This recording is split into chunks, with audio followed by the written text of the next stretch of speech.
Olá, muito boa tarde. É a última etapa de um projeto missionário que decorreu nas paróquias da Maia nos últimos meses e vai encerrar este domingo.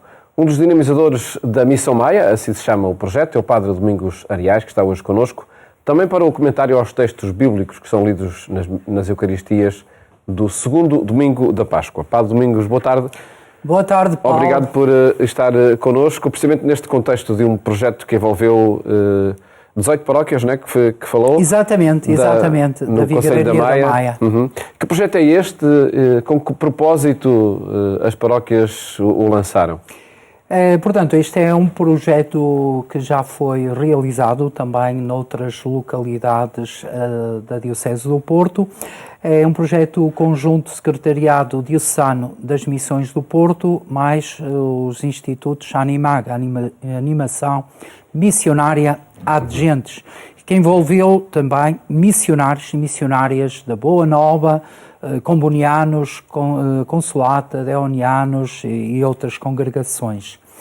É um projeto que já começou antes da pandemia, teve que parar devido à pandemia e retomamos há cerca de um ano, começámos a preparação, não é? E a ideia é, de facto, fazer com que o dinamismo nas paróquias aconteça através dessa ação missionária desenvolvida pelos Institutos Missionários? Precisamente porque com a pandemia a atividade e a vida das paróquias forçosamente teve de parar e sentíamos que era necessário despertar um novo ímpeto missionário nas paróquias, dar nova vida às comunidades e então foi esse também um dos objetivos primordiais. Foi atingido? Sim, eu penso que em boa medida podia dizer, houve uma sementeira grande e fecunda e agora esperamos naturalmente os frutos, não é? Se bem nos fomos apercebendo, até também porque as redes sociais iam partilhando aquilo que ia acontecendo, desde colóquios, enfim, ações mais dirigidas a jovens, debates. Não sei se alguma intervenção também em grupos menos próximos das comunidades eclesiais. Sim. Eu poderia dizer que realmente, em primeiro lugar, criámos uma página de Facebook, no Facebook, para criar também, ser um elo de encontro e de comunhão das pessoas. Depois, há cerca de um ano, lançámos um concurso para um hino e também para um logótipo. Fizemos 2 concursos, no hino houve 5 concorrentes e depois no logótipo também 3 concorrentes e escolhemos o logótipo... Precisamente este que temos aqui connosco, exatamente, não é? Exatamente, que é muito significativo, claro que não vale a pena agora estarmos a explicar, mas que tem aí imensos elementos simbólicos que também procuramos, em termos criativos e da imaginação, levar a que as pessoas também a esse nível, porque a fé é mais do que conhecimento, é coração, é imaginação, é criatividade. Portanto, tivemos esses 2, depois o hino vencedor também é muito belo, o título é Vem Daí. Depois nas paróquias também íamos rezando a oração da Missão Maia, que vem exatamente nas costas dessa pagela. E dessa forma fomos criando um espaço de comunhão, de oração entre todos, não é? Íamos rezando pelos 135 mil habitantes da Maia, não é? E então, depois, numa segunda parte, que foi marcada até por, digamos, uma conferência de imprensa em que participou o nosso bispo, o Sr. Dom Manuel Linda, da apresentação da missão. A seguir tivemos diversas tertúlias. É claro que estavam marcadas para o mês de janeiro, devido ao Covid tivemos também de alterar datas, ficaram mais para fevereiro. Isto de 2021, não é? Não, 2022 já. Portanto, 2021, digamos assim, foi a primeira fase, a preparação, os concursos, logótipo, concurso de seleção do hino. Agora, as tertúlias já foram este ano. Uma primeira sobre a esperança, parecia-nos que era um tema muito importante, em que convidámos um bispo que também tem uma formação muito boa na área da psicologia, o Dom Nuno Almeida, bispo auxiliar de Braga. Depois tivemos uma segunda tertúlia com o nosso selecionador nacional, Fernando Santos, a doutora Isabel Figueiredo. Depois, uma iniciativa mais virada para os jovens, um concerto missionário no Complexo de Tenes da Maia, que participaram mais de 500 jovens, com diversas bandas jovens, organizado pela Pastoral Juvenil da Maia, em coordenação com a Missão Maia 22. Portanto, procuramos também que tivesse uma vertente muito virada para a juventude e que fossem os jovens os protagonistas. E acho que também conseguimos esse objetivo. E depois poderia dizer, esta segunda parte, uma terceira fase, e a mais importante, aconteceu nas paróquias, não é?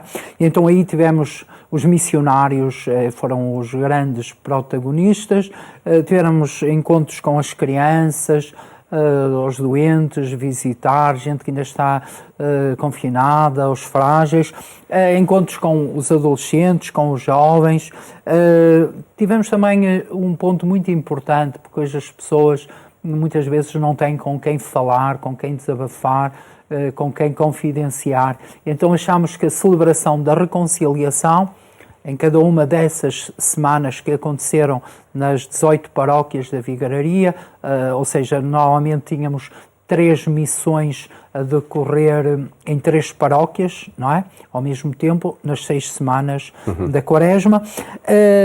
Procurámos que esse momento da reconciliação, do perdão, fosse muito importante em cada uma das paróquias, e também se aproveitou das paróquias, em algumas, para se fazer assembleias sinodais e escutar. E nesse contexto das assembleias sinodais, convidámos gente do mundo do desporto, dos grupos desportivos que existem nas comunidades, da cultura, ranchos, etc. E tentámos ouvir as mais diversas pessoas para que, no fundo, elas nos dissessem que igreja queremos construir no futuro. Foi uma oportunidade de ouvir grupos, pessoas que normalmente não estão tão próximos das comunidades, e toda a missão aconteceu também fora dos ambientes do culto?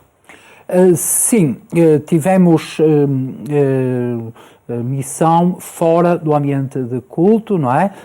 Nomeadamente com essas iniciativas, com crianças, com jovens, com visita a doentes, frágeis, etc. E com essas assembleias sinodais que não aconteceram em todas as paróquias, mas que efetivamente muitas das paróquias aproveitaram juntar útil ao agradável. E que indicações surgem dessa atitude de escuta de diferentes grupos para uma presença talvez diferente da Igreja Católica no contexto da Vigararia da Maia? Sim, realmente foi muito importante, porque efetivamente é curioso que essas pessoas têm muito a dizer-nos, não é? Embora, digamos, algumas não sendo praticantes, praticamente na nossa área os que participaram são cristãos, mas têm muito para nos dizer. E a sua palavra foi muito enriquecedora. Algumas sugestões concretas? Sim, por exemplo, para prestarmos mais atenção, por exemplo, à realidade do desporto, que ainda envolve muita juventude, não é?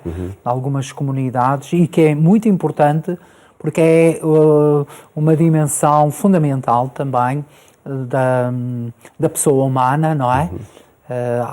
Até se costuma dizer alma sã em corpo são, não é? De forma que isso foi muito bom. E depois também do mundo da cultura, estou a pensar que, por exemplo, numa das comunidades temos um rancho folclórico que procura recolher todas as tradições, e isso foi mesmo muito importante, porque ouvirmos as pessoas que estão no campo da cultura, porque há uma relação também muito grande entre esta cultura popular e o culto, não é? A raiz é a mesma. Sim. Culto, cultura. O projeto termina, ou se calhar relança-se neste domingo, com missa de envio. Será uma conclusão, uma oportunidade para reunir conclusões e relançar a atividade pastoral na região? Sim. Nós até tomámos nas reuniões da equipa coordenadora da Missão Maia 22 a decisão. Esta festa não é de encerramento, é de envio. E eu sublinho esta palavra, é realmente de envio. Vamos ter uma grande celebração na igreja de Guinfães, com todas as comunidades presentes e representadas, presidida pelo nosso bispo, o Sr. Dom Manuel Linda, que irá fazer um envio. Vai haver um compromisso, cada comunidade está a preparar uma frase simples que vai dizer diante de todos e do nosso bispo, como compromisso de cada uma das comunidades, mas no final, antes da bênção final, ou no momento da bênção final, o Sr. Bispo vai fazer depois um envio das nossas comunidades, porque de facto, como o Papa Francisco diz, o nosso campo é o mundo. Há que sairmos sempre às periferias, porque não podemos fechar o Evangelho nas sacristias. E essa é a parte, e o mundo também precisa, está à espera. E portanto, é de envio porque estamos a pensar noutras iniciativas. Estamos a pensar depois constituir equipas missionárias paroquiais nas paróquias, naquelas que não existem, noutras até já existirá. Desenvolver mais a questão da infância missionária, para as crianças também ser evangelizadoras, não é? Das famílias, etc. Temos um encontro com empresários por causa de toda esta situação de guerra, de crise, que todos, para sabermos como é que estão as empresas, como é que está a economia, e isso é um projeto que temos vindo a adiar e que queremos também relançar no futuro. E queremos, sobretudo,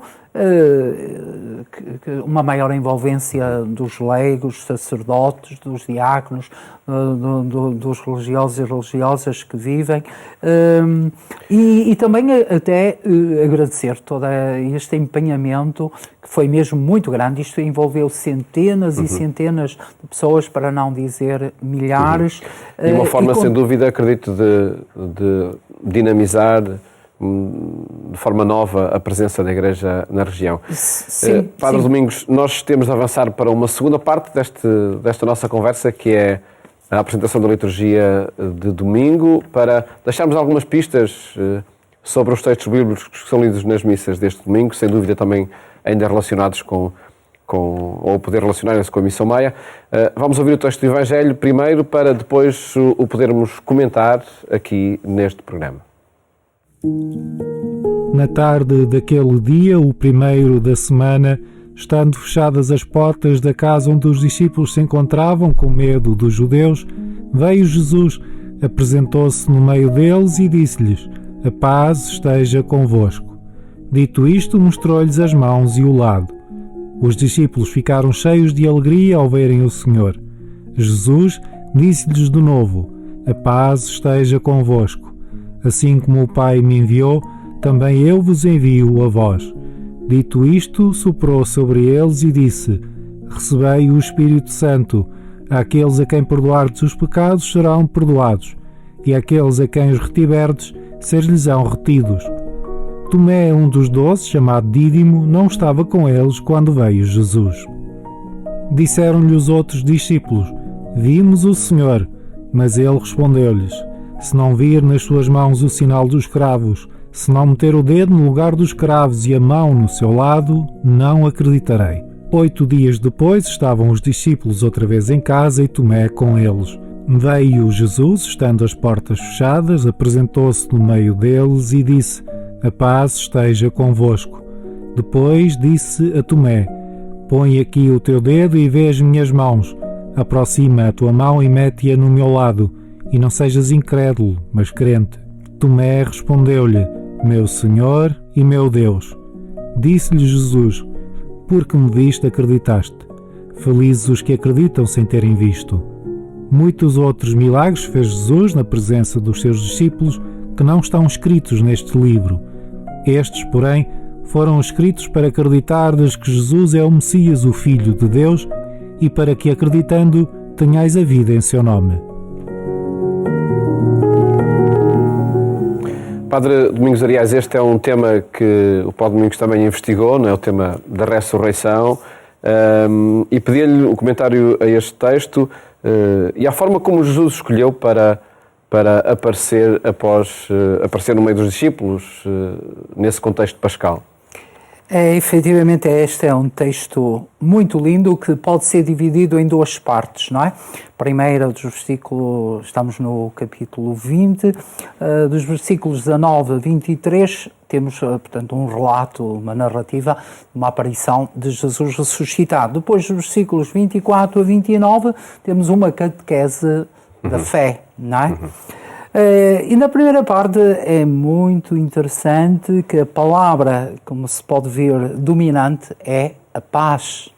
A paz esteja convosco. A paz esteja convosco. Eu não sei se aqui Jesus falou em hebraico ou aramaico, não é? Porque, efetivamente, nesta altura falava-se em aramaico. Mas a palavra hebraica, shalom, claro que o texto do Evangelho foi escrito em grego, Irene, mas paz. Mas é interessante que a palavra hebraica, que está no fundo, e toda a tradição bíblica, shalom, é de facto uma palavra muito rica, porque significa realmente uma boa relação com Deus, significa uma boa relação de harmonia com os outros, não é? E também de saúde física e espiritual. Portanto, este conceito semita de paz é omniabarcante. E é que o povo hebreu não divide, como nós, que somos mais gregos e racionalistas, corpo, espírito, tal, não. É tudo, tudo. E, de facto, Jesus ressuscitado, aquele que foi o crucificado, que é o crucificado, que ainda traz as marcas dos cravos e das chagas, etc., ele, a primeira saudação aos discípulos, a paz esteja convosco, é muito significativa, porque a paz que ele quer transmitir é a paz que resultou de um grande combate, diríamos metafísico, entre a vida e a morte, e ele venceu a morte, ultrapassou esta dimensão terrena e abriu-nos a parte da dimensão espiritual, a dimensão divina que está para além de tudo o que se vê. E é isso que ele dá aos discípulos. E uma mensagem tão urgente também nos dias de hoje, exatamente, no contexto da Páscoa, não é? Essa coincidência que é de facto interessante e bela, porque hoje nós começamos a sentir quanta falta nos faz a paz. Não é esta paz podre de acordos diplomáticos para que não haja guerra. Esta paz que Cristo, o Príncipe da Paz, nos dá, que é a totalidade da harmonia, da relação com Deus, com os outros, da fraternidade, não é? Passemos à segunda parte, então, a essa catequese sobre o acreditar na ressurreição. Nós, se calhar, estamos naquela sentença, na afirmação final de Jesus: felizes os que acreditam sem terem visto, não é? Que é muito, muito, muito interessante, esta segunda parte, não é? Porque não há aqui nada de espiritualismo. De facto, efetivamente, o Tomé, por um lado, é realista. Também vemos uma coisa que eu gostava de salientar, é que os discípulos estão com as portas fechadas, estão cheios de medo, não é? Porque nós, os cristãos, quer queiramos, quer não, sem o Espírito Santo estamos sempre com receio, porque o mundo nos é hostil, porque o mundo não conheceu a Cristo, rejeitou a Cristo, não é? nós que o conhecemos, conhecemos-lo porque, de facto, houve um encontro efetivo com Jesus ressuscitado. E, no fundo, é esta experiência que João nos proporciona nesta narrativa, através de um exemplo típico de Tomé, que realmente fez este caminho, não é? Fez o caminho da dúvida, fez o caminho, porque isto de acreditar em Jesus ressuscitado não é fácil, não é numa primeira fase, e se a gente vive à flor da pele, é muito difícil descobrir a outra dimensão. E, de facto, aqui há uma catequese da fé. O Tomé, portanto, apresenta-se como alguém que não vê, que quer ver, que quer fazer a experiência. Embora me pareça que ele até queria fazer uma experiência física, queria uma prova. Mas não é isso que acontece. Jesus vai de encontro àquilo que ele dizia, que queria meter as mãos nas chagas. Outra coisa muito importante, as chagas aqui são o ícone deste Cristo que nos amou, do amor de Cristo que agora permanece para sempre. Jesus ressuscitado, apesar de ressuscitado, traz as marcas dos escravos, não é? Portanto, é este amor sem fim de Jesus que é salientado neste relato e que nos abre os horizontes a esta dimensão divina que Jesus agora tem, porque tem um corpo espiritual. Talvez possa ligar essa catequese sobre a fé ao texto da primeira leitura, onde se apresenta também que uma multidão cada vez maior de homens e mulheres aderia ao Senhor pela fé. Foi esse dinamismo da ressurreição nas primeiras comunidades. Sim, sim. E esta passagem, os relatos das aparições de Jesus ressuscitado são muito interessantes, porque sobretudo nos homens, nas mulheres não. É curioso que até parece que as mulheres foram as primeiras, a começar pela Madalena, a acreditar, não é? Enquanto que os homens, diríamos, mais racionalistas, tiveram mais dificuldade. E as narrativas apresentam-nos mais as fragilidades que os homens tiveram em acreditar. E é curioso que, quando se encontram com Jesus ressuscitado, eles constatam: vimos o Senhor, encontramos-nos com o Senhor, e a vida deles muda. Muda a vida destas comunidades, porque depois vemos que eles agora estão a fazer uma experiência comunitária de comunhão e que esse testemunho de vida em comum transparece para os outros e desafia o mundo, não é? Padre Domingos Ariano, nós já ultrapassámos o nosso tempo, mas pedi-lhe uma referência muito breve ao texto da segunda leitura, esse eu sou o princípio e o fim, que tão determinante e tão marcante deste tempo da Páscoa. É mesmo uma frase que eu gosto imenso, não é? Porque, no fundo, Jesus ressuscitado apresenta-se aqui no Apocalipse como o eterno vivente, aquele que está no princípio da humanidade e aquele que recapitula toda a humanidade, o alfa e o ômega da história humana. E repare, é daqui que vem a nossa esperança. Nós estamos num mundo em guerra, com crise económica, social, mas o mundo não está perdido, porque agora sabemos que alguém da nossa raça, não é? Entrou, recapitulou a nossa humanidade e pela nossa adesão a ele, dá-nos esta grande esperança da vida eterna, que é essencial. Aliás, permita-me só um minutinho, no Evangelho, na segunda parte, Jesus sopra o Espírito Santo, na primeira, como que fazendo uma nova criação, sopra o Espírito Santo para recriar o homem. No princípio, Deus do barro criou o homem soprando-lhe e tornou-o ser vivente. Agora, esta humanidade que, pelo sopro do Espírito Santo, se torna filho de Deus, adquire a dimensão divina. E é esse dinamismo pascal que nos e esta alegria, sobretudo esta alegria que nada nem ninguém nos pode tirar depois do encontro com Jesus. Agradeço-lhe muito ter estado aqui connosco. Felicidades para a continuidade da Missão Maia nesse Conselho do Norte, na Diocese do Porto. Muito obrigado. Muito obrigado, Paulo. Obrigado. Obrigado.